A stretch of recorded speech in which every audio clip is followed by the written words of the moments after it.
Hello students, we are continuing our chapter life processes, and we are studying today the topic that is mechanism of photosynthesis or the events during the process of photosynthesis. Photosynthesis के बेटा दो main phases होते हैं, एक होता है light phase और एक है डार्क फेज.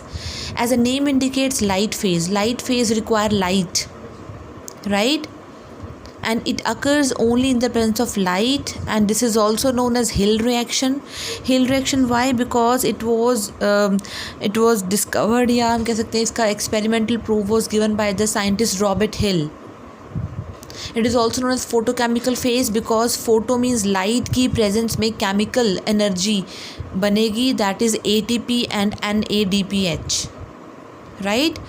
नाउ अब हम डिस्कस करने वाले हैं कम्प्लीटली लाइट फेज़ को. लाइट फेज़ की साइट क्या है, कहाँ पे होता है light phase? Students, light phase occur in the grana of the chloroplast. अब आपको याद होगा, सी अगर ये क्लोरोप्लास्ट है तो ये मैंने क्या ड्रॉ करा है, grana. So light phase occur in the grana of the chloroplast. Light phase में होता क्या है बेटा? लाइट फेज़ के 3 मेन स्टेप्स हैं. फर्स्ट है पहले photo excitation of chlorophyll molecule.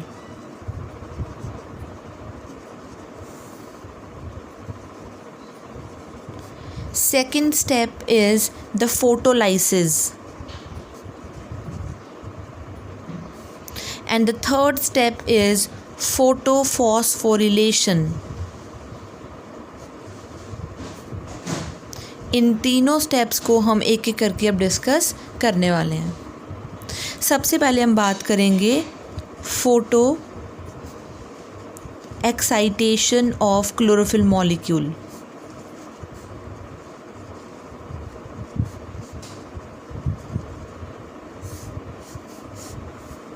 Right, but जो पिगमेंट है chlorophyll, we know that it's a green colour pigment.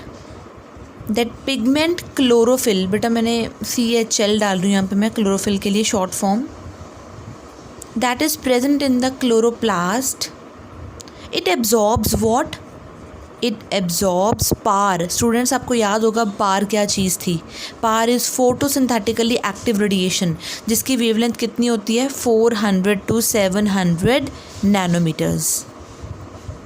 So chlorophyll molecule absorbs visible light, par, or after absorption of light there occurs such a condition that water breaks. लेकिन water breaking से भी पहले, उससे भी पहले जो chlorophyll का molecule है, राइट, वो लाइट लेगा, right, in the form of photon लेगा. लाइट एनर्जी कैसे लेगा? In the form of photon. और क्या निकाल देगा? इलेक्ट्रॉन. तो क्लोरोफिल मॉलिक्यूल एक्साइट होके इलेक्ट्रॉन को क्या कर देगा बेटा? एग्ज्यूड कर देगा, निकाल देगा. राइट, तो हम बोलेंगे क्लोरोफिल ने पार यानी कि फोटोसिंथेटिकली एक्टिव रेडिएशन लेने के बाद क्लोरोफिल मॉलिक्यूल एक्साइटेड फॉर्म में आ गया, and finally it exudes an electron.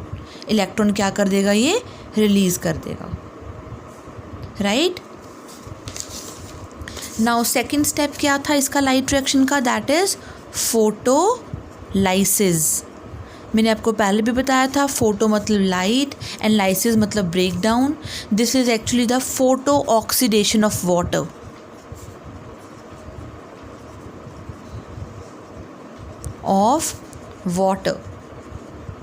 यानी कि वाटर का ब्रेक होना.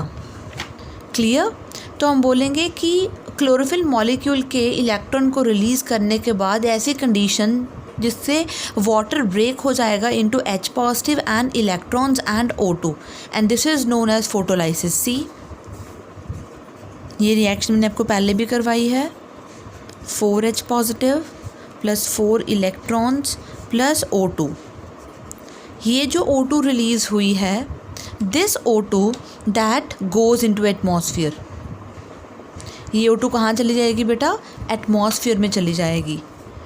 और ये जो इलेक्ट्रॉन्स एंड हाइड्रोजन प्रोड्यूस हुए हैं उनका क्या होगा?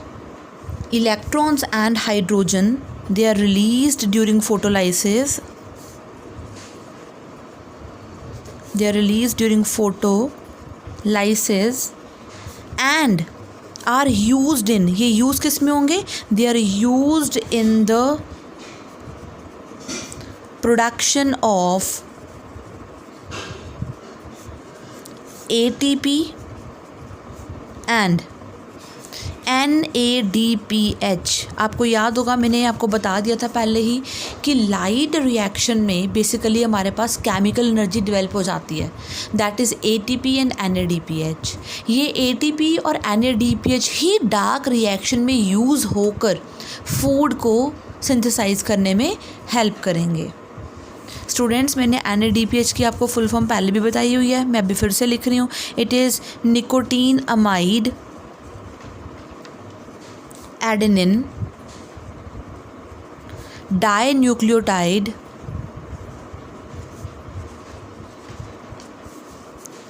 फॉस्फेट.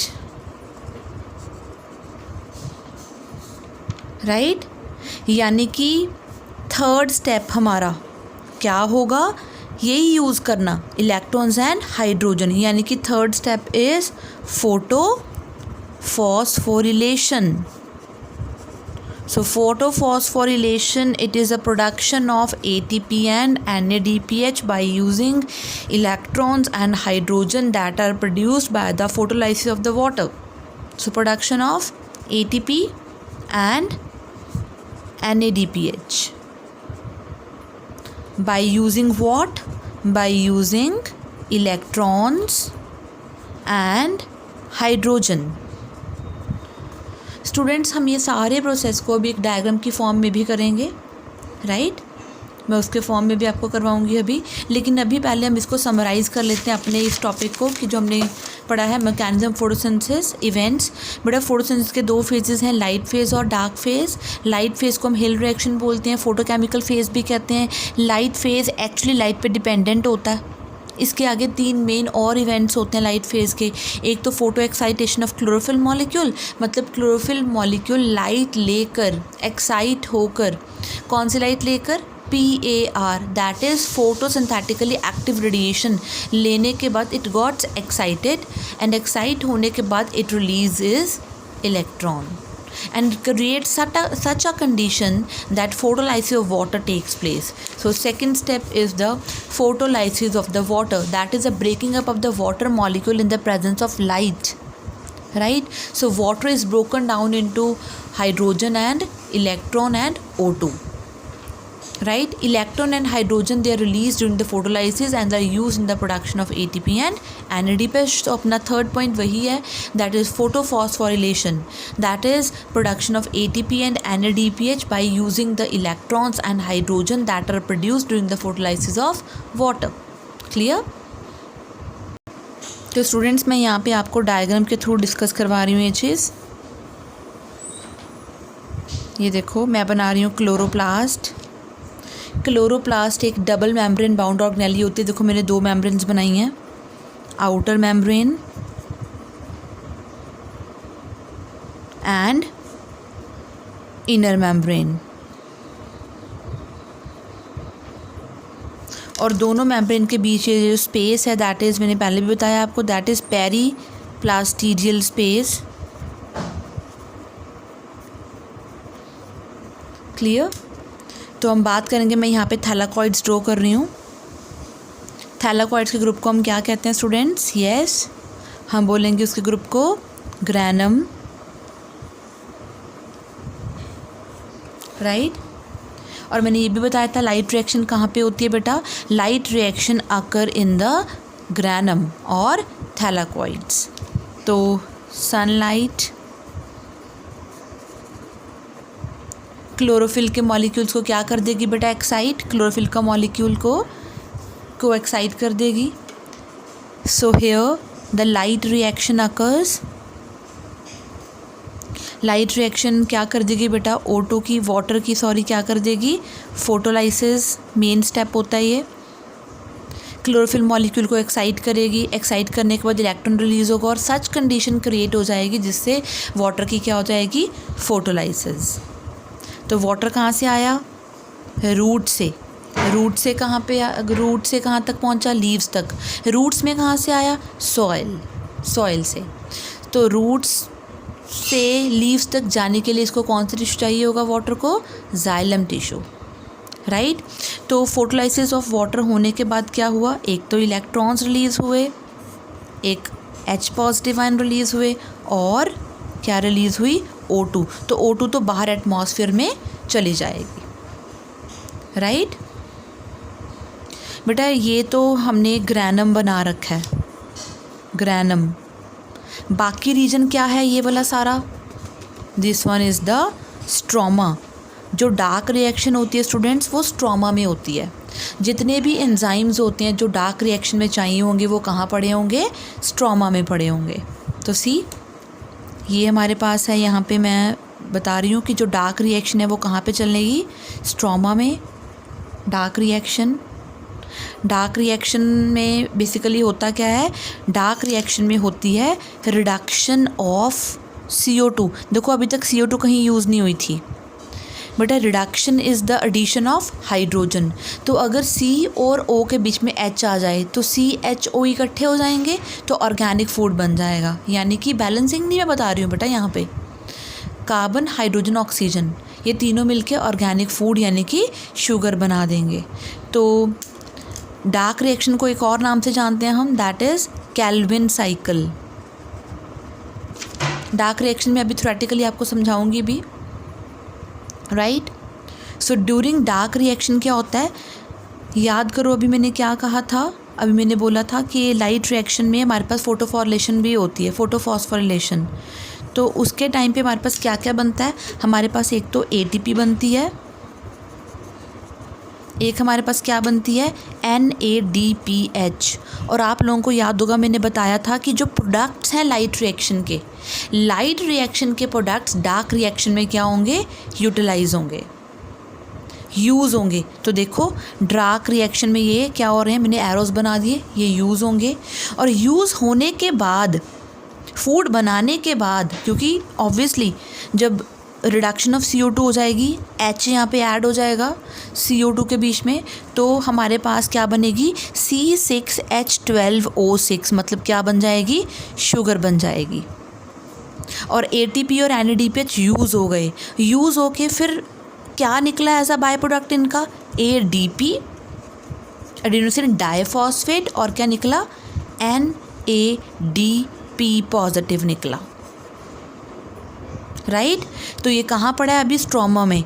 अच्छा ADP निकल गया और उसको दोबारा ATP में और NADP पॉजिटिव को दोबारा NADPH में कन्वर्ट करने के लिए हमें किसकी हेल्प लेनी पड़ेगी, लाइट रिएक्शन की। तो students please make it clear, ये बहुत इंपॉर्टेंट टॉपिक है कि जो फोटोसिंथेसिस है उसके दो मेन फेजेस हैं, एक लाइट फेज़ है, एक डार्क फेज़ है। लाइट फेज़ तो चलेगा ग्रैना पे, जहाँ पे बेसिकली वाटर की क्या होनी है, फोटोलाइसिस। वाटर की फोटोलाइसिस पे इलेक्ट्रॉन्स, हाइड्रोजन, O2 रिलीज़ होती है और साथ में ATP और NADPH प्रोड्यूस होता है। वही लाइट रिएक्शन के प्रोडक्ट्स यूज़ कहाँ पे होने हैं, डार्क रिएक्शन में। किसके लिए, रिडक्शन करने के लिए CO2 की। अगर CO2 की रिडक्शन होगी तो क्या प्रोड्यूस होगा बेटा, शुगर प्रोड्यूस होगा। और यही तो हम चाहते थे, फूड बन गया हमारे पास, राइट। लेकिन हम चाहते हैं कि ATP और NADPH की जो हमारे पास क्वांटिटी है वो मेंटेन रहे। तो मेंटेन रहने के लिए जो ATP है वो तो यूज़ हो गई। देखो ATP इज़ एडेनोसिन ट्राइफॉस्फेट, उसका एक इनऑर्गेनिक फॉस्फेट रिलीज़ हो गया, यूज़ हो गया, तो बच क्या गया, ADP, that is adenosine diphosphate. पहले क्या था, NADPH, that is nicotine amide adenine dinucleotide phosphate. अभी क्या रह गया, उसका H पॉजिटिव यूज़ हो गया। तो इलेक्ट्रॉन्स जो निकलेंगे वो ADP को कन्वर्ट कर देंगे ATP में, और हाइड्रोजन जो निकलेंगे वो NADP को कन्वर्ट कर देंगे NADPH, और साइकिल फिर से कंटिन्यू मेंटेन रहेगा ही रहेगा, राइट। तो अभी तक हमने दोनों के दोनों इवेंट्स डायग्राम के थ्रू तो कर लिए हैं। थ्योरेटिकली हम लाइट रिएक्शन पढ़ चुके हैं और अब हम पढ़ेंगे dark reaction theoretically, right. So next is dark reaction. बेटा dark reaction is also known as, yes, Calvin cycle. और मैंने बताया था इसकी साइट कहाँ पे है, ये कहाँ पे होता है, it occurs in the stroma of chloroplast. Light reaction कहाँ पे होती थी, light reaction occur in the grana of chloroplast, right.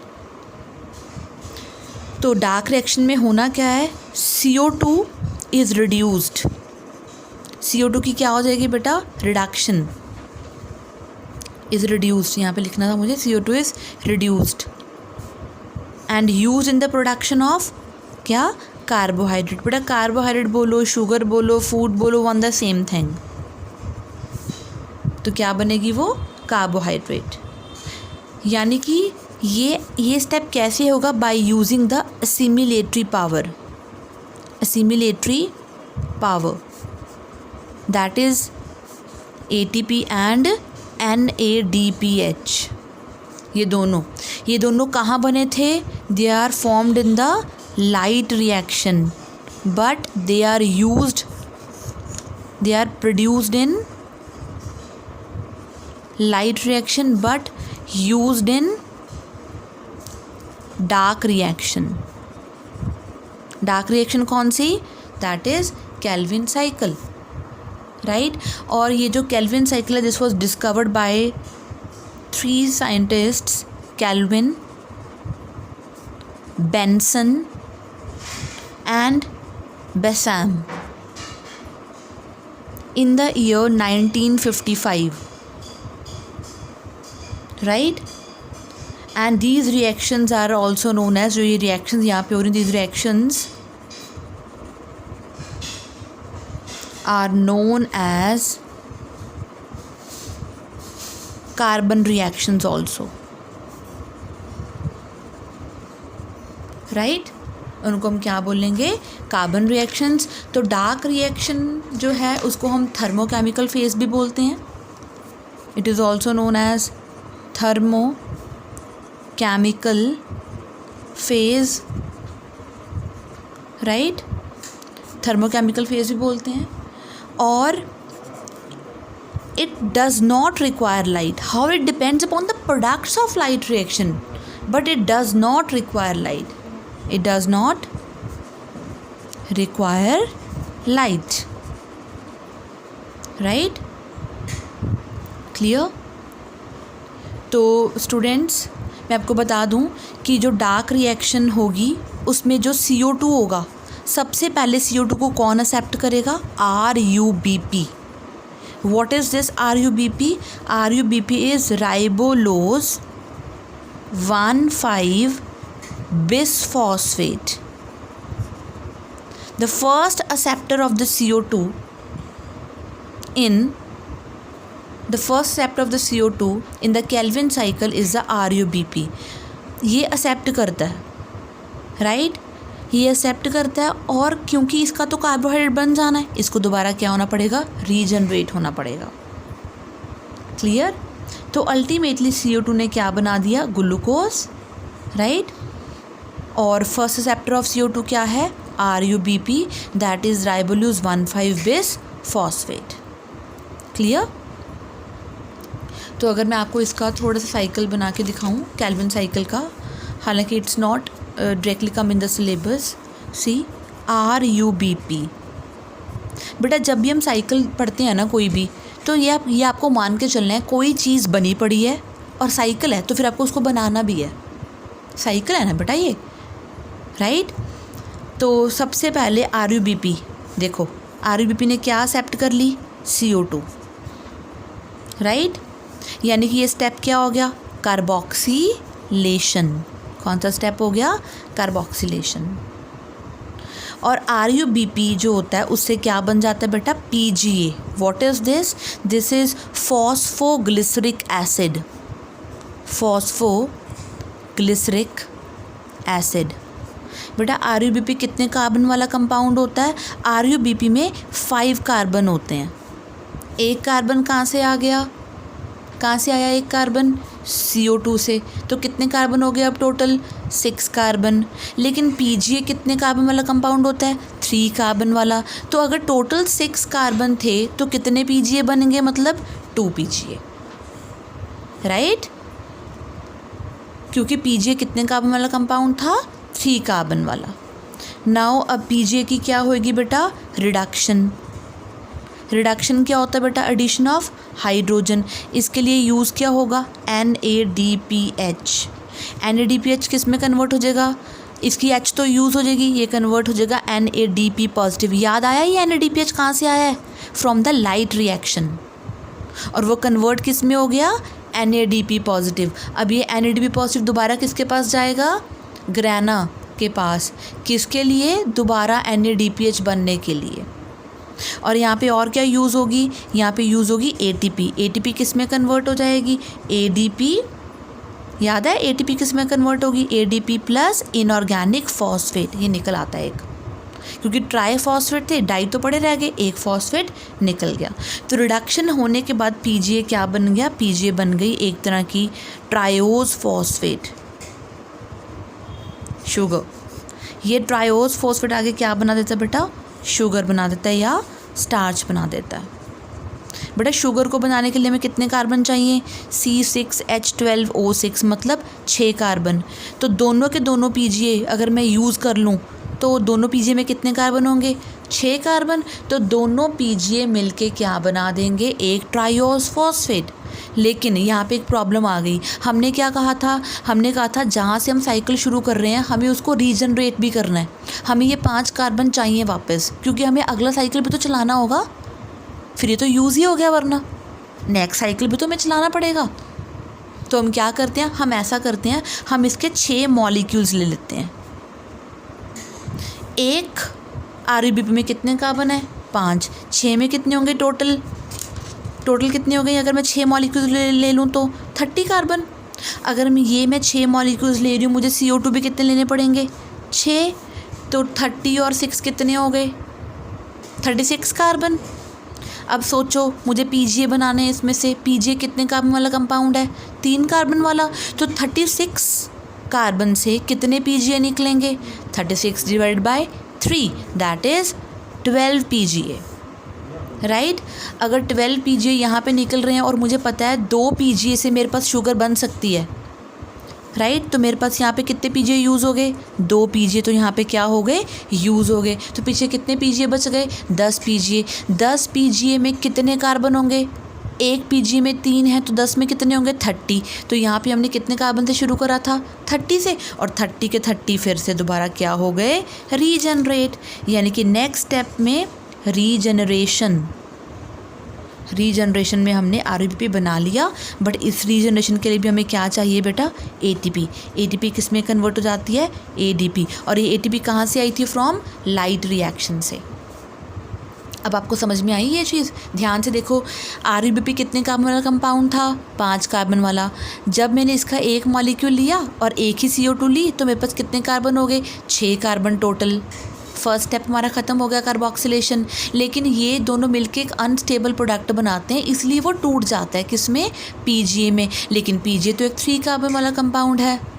तो अगर 3 कार्बन वाला कंपाउंड है, टोटल हमारे पास 6 कार्बन थे ऊपर, तो ये कितने बनेंगे, फिर इसके मॉलिक्यूल्स 2 बनेंगे, तो हमारे पास 2 पीजीए बन गए फॉस्फोग्लिसरिक एसिड के। इस पीजीए की क्या हो गई, रिडक्शन हो गई, किसकी हेल्प से, NADPH और ATP की हेल्प से। तो क्या बन गई हमारे पास, ट्रायोज फॉस्फेट, मतलब क्या बन गई हमारे पास, शुगर में कितने कार्बन होते हैं, 6। यानी कि मुझे 6 कार्बन पूरे करने के लिए हमें कितने पीजीए यूज़ करने पड़ेंगे, 2 पीजीए, राइट। और हमने ये भी कहा था कि तो 2 पीजीए बन गए हमारे, 2 पीजीए यूज़ हो गए शुगर बनाने में। तो फिर सोचो अगर सिर्फ मैंने एक ही RUBP लिया और एक ही CO2 लिए तो शुगर बन के ख़त्म, तो अगला साइकिल चलाने के लिए RUBP कहाँ से आएगा, इसको रीजनरेट भी तो कराना पड़ेगा। तो हम ऐसा करते हैं, हम 6 RUBP ले लेते हैं। 6 RUBP में कितने कार्बन होंगे, 30, राइट। क्योंकि एक में अगर 5 है तो 6 में कितने होंगे, 30। तो अगर मैं 6 RUBP ले रही हूँ, मुझे CO2 कितने लेनी पड़ेंगी, 6। तो 30 और 6 36 कार्बन। 36 कार्बन से मुझे पीजीए बनाने हो तो एक पीजीए में 3 कार्बन होते हैं तो 36 divide by 3 12 PGA. 2 PGA use हो जाएंगे शुगर बनाने में, पीछे कितने बच गए 10 पीजीए। एक पीजीए में 3 कार्बन तो 10 पीजीए में कितने हो गए 30 कार्बन। देखो यहाँ भी मैंने 30 कार्बन से शुरू करा था और हमने इससे क्या रीजनरेट करा लिया, 10 पीजीए से आरबीपी को रीजनरेट करवा लिया। केल्विन साइकिल यहाँ पे होता है हमारा ख़त्म, यानी कि हमारा डार्क फेज भी यहीं पे होता है ख़त्म। तो स्टूडेंट्स आज हमने इवेंट्स ऑफ फोटोसिंथेसिस कर लिया, टॉपिक ख़त्म। इसमें आपको केल्विन साइकिल में काफ़ी प्रॉब्लम आ सकती है स्टूडेंट्स, ये आपके लिए बिल्कुल न्यू टॉपिक है, बिल्कुल नया। तो अगर आपको इसमें कोई भी डाउट हो you can ask me, right.